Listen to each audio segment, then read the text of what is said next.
en novembre 1944, j'ai la chance de quitter Birkenau pour aller dans un autre camp. Ça c'était Bergen-Belsen. Le voyage là encore a duré dans les 2 jours ou 3 jours, je ne me souviens pas, mais j'ai dormi tout le temps. Tellement on était fatigués, on n'avait pas assez à manger. Donc dès qu'on pouvait se reposer un quart de seconde, même debout, on dormait. Donc là, on voyageait pendant 2 jours, je crois que j'ai dormi nuit et jour.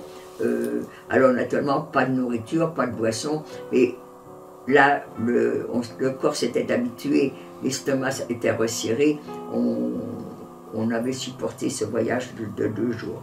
On est arrivé à Bergen-Belsen. Bergen-Belsen, c'est plus un camp d'extermination, c'est un camp de concentration. Donc là maintenant, on va mourir, mais de notre propre mort.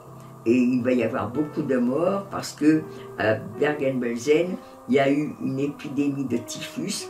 Et quand les Anglais sont arrivés pour libérer le camp, il y avait tellement de cadavres qu'il leur fallait des bulldozers pour les mettre dans des fosses communes.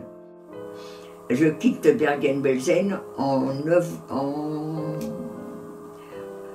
fin février 1945.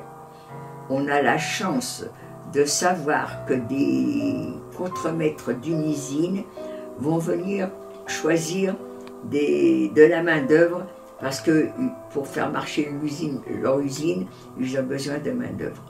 Donc, ils vont venir à Bergen-Belsen, on nous a prévenus, on est là, et je ne sais pas si beaucoup ont été refusés. En tous les cas, moi j'ai été acceptée avec d'autres camarades, et on a été travailler en usine à Ragun, à côté de Leipzig.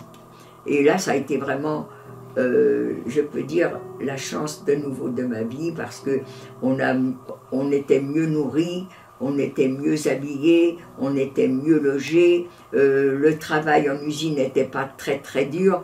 Et quand quelqu'un, je ne sais pas, une camarade, a vu dans la poubelle qu'il y avait des épluchures de légumes et qu'il y avait des choses qu'on pouvait récupérer, c'était des bouts d'os ou des... Eh bien, elle a commencé à fouiller, mais vous pensez bien quand les autres, quand on l'a vu faire, on ne l'a pas laissée elle toute seule.